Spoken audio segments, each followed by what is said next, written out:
Assalamualaikum warahmatullahi wabarakatuh. Waalaikumsalam warahmatullahi wabarakatuh. Selamat sore kepada ibu-ibu KPM PKH. Pada sore hari ini kembali kita lanjutkan pertemuan kita tentang layanan penanganan stunting terhadap anak. Bawa tuh. Ibu-ibu, pada kesempatan ini kita membahas modul 8 tentang pemetaan potensi keluarga dan mendukung aksi bersama dalam pencegahan dan penanganan stunting. Nah, di sini yang kita bahas adalah pada sesi 15, di mana di sesi 15 ini tentang komitmen melaksanakan rencana tindak lanjut. Jadi kepada ibu-ibu KPM PKH dari modul 1 sampai ke modul 8 ini adalah sesi yang terakhir pada sesi yang ke-15. Jadi kita memerlukan komitmen bersama dalam melaksanakan rencana tindak lanjut dari penanganan stunting terhadap anak. Baik, sebagai pokok bahasan kita ada dua poin yang kita menjadi pokok bahasan kita pada sore hari ini. Pertama, membangun komitmen pencegahan dan penanganan stunting terhadap anak. Nah, nanti bagaimana kita bersama-sama berkomitmen, kita sama-sama membangun tentang penanganan stunting. Yang kedua, itu memotivasi peserta untuk melakukan pencegahan dan penanganan stunting. Jadi ibu-ibu, bagaimana kita bersama melalui pendamping, kita sama-sama mampu memotivasi diri kita dalam penanganan stunting ini. Lalu apa capaian yang kita harapkan? Pertama, terbangunnya komitmen peserta dalam pencegahan dan penanganan stunting. Kemudian yang kedua, termotivasinya peserta untuk melakukan pencegahan dan penanganan stunting sesuai dengan RTL yang sudah dituliskan dalam tabel janji diri. Jadi nanti kita bersama-sama akan mengisi tabel janji diri yang telah kita bagikan tadi. Jadi ibu-ibu, komitmen kita itu nanti kita wujudkan di dalam tabel janji diri. Jadi kita sama-sama berjanji. Ada sesi 1 sampai sesi ke-15 kita sama-sama berkomitmen dan di situ kita sepakat. Oke, Ibu, sebelum kita lanjutkan tentang kajian kita, saya ingin bertanya dulu kepada ibu-ibu. Ini persoalan stunting yang telah kita pelajari bersama. Di sini ketika kita melihat ada indikasi ataupun gejala stunting, baik sesama kita, anak kita, ya, atau tetangga kita, nah kira-kira kemana rujukan yang dapat kita akses, atau KPM itu sendiri akses dalam penanganan stunting ini kemana bisa dilakukan? Silakan, siapa yang bisa? Ya, silakan. Pertama, posyandu, Ya, Puskesmas, ya, dinas sosial, oke. dan Ewarung. Warung ya. Ya, Jadi ibu-ibu ada tadi sudah disampaikan oleh rekan kita. dinas sosial, Oke. dan Ewarung.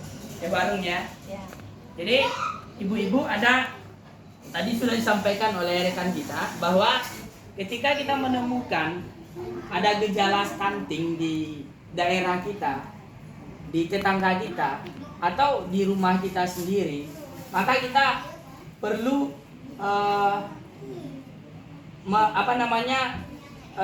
merujuk atau akses yang dapat kita rujuk di situ ke posyandu, kemudian ke puskesmas, atau juga kalau ada akses ke dinas sosial dan Ewarung ya, di Ewarung juga. Nah, ini menjadi rujukan kita dalam akses dari stunting ini. Oke, lalu kira-kira siapa yang tahu ya tentang fungsi posyandu dan puskesmas tentang penanganan stunting ini? Ayo coba. Oke, silakan Ibu. Posyandu berfungsi sebagai pendiagnosa awal tentang stunting karena Oke. posyandu dapat menjangkau masyarakat secara langsung melalui para kader dan bidan desa. Oke. Kemudian fungsi dari puskesmas yaitu dapat menentukan apakah anak ini perlu ditangani secara langsung sama dokter dan menerima rujukan dari posyandu. Oke, bagus sekali. Sekarang ayo kita berikan tepuk tangan dulu. Kita apresiasi. Jadi dua yang telah menanggapi dari pertanyaan yang telah saya sampaikan tadi, jawabannya sangat bagus sekali. Artinya dari beberapa sesi yang telah kita bahas kemarin, ibu-ibu banyak sedikitnya sudah mengetahui dan memahami tentang stunting tersebut, termasuk juga tentang apa saja akses yang menjadi akses dari stunting. Lalu ketika ada gejala itu kemana kita akan menyampaikan. Kemudian juga ketika kita ke posyandu, ketika kita ke puskesmas, ibu juga sudah tahu tentang fungsinya. Oke, itu dari beberapa sesi pertemuan kita yang telah berlalu. Baik, sekarang kita masuk kepada sesi yang ke-15 yang memang dalam pertemuan kita berikan asupan makanan yang bergizi dan berprotein. Nah, misalnya kan itu kalau keluarga awak aku yang awak lakukan. Karena sebagai KBM gong, nah, sama karena ada sembako, terus memanfaatkan e-warung sebagai tempat kita berbelanja untuk makanan yang bergizi dan protein. Kemudian membawa rutin ke Yandu, ya, secara berkala. Kemudian mengikuti kegiatan apa namanya? Kegiatan Yandu.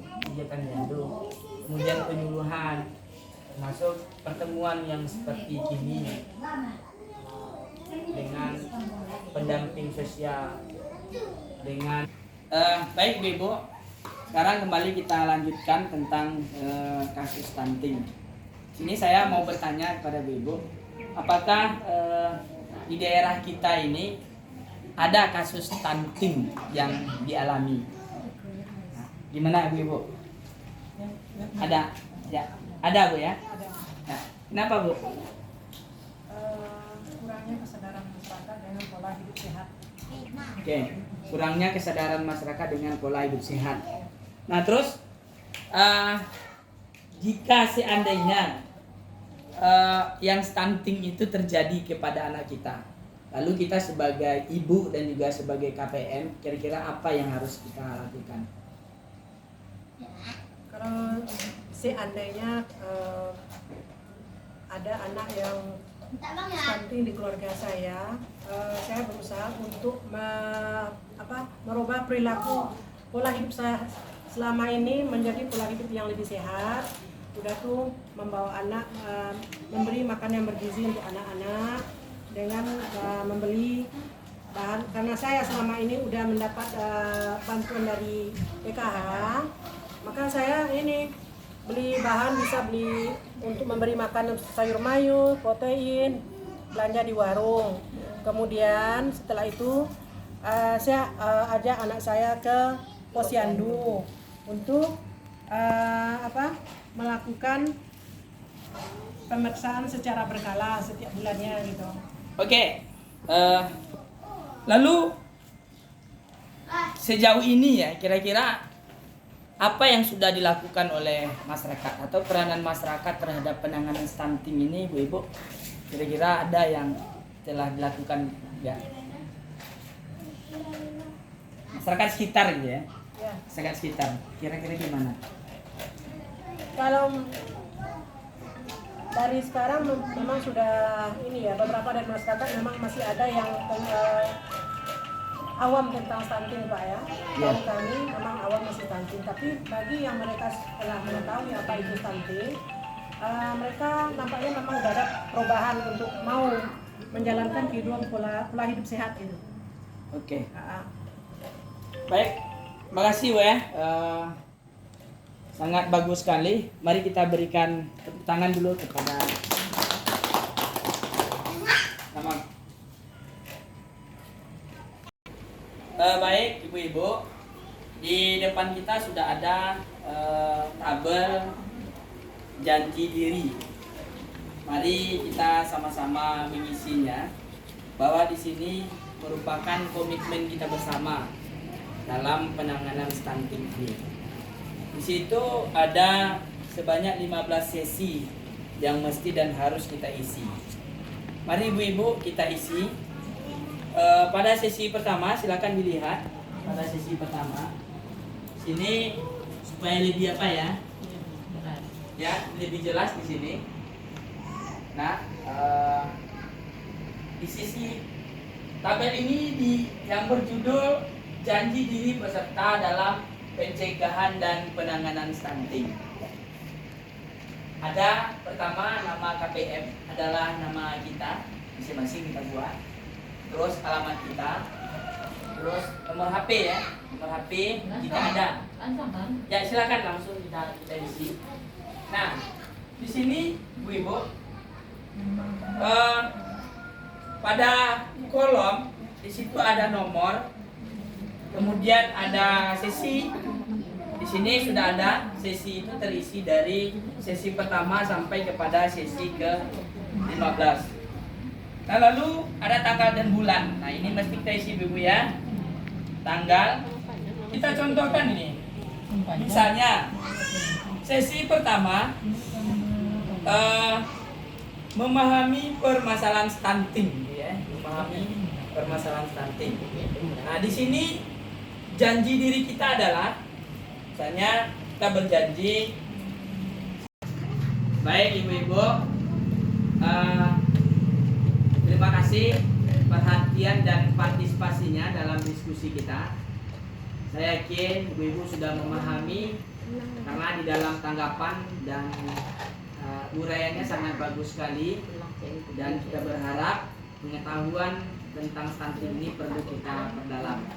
Yang penting inti dari sesi 15 ini adalah bagaimana komitmen kita dalam melaksanakan rencana tindak lanjut. Nah, ini telah kita bukukan di dalam tabel janji diri kita. Ini sudah ada yang kita isi tadi ya. Ini untuk pelaksanaan ya, apakah ada atau sedang dalam proses, termasuk juga hal itu sudah selesai kita lakukan. Tapi yang jelas kita bersama harus sama-sama komitmen dengan janji diri kita bersama. Mungkin dari saya, kalau ada salah janggal mohon maaf. Insyaallah kita bertemu di dalam pertemuan bulanan berikutnya. Terima kasih atas perhatiannya. Wabillahi taufiq wal hidayah. Wassalamualaikum warahmatullahi wabarakatuh. Waalaikumsalam warahmatullahi wabarakatuh. Ya, kita Hapus.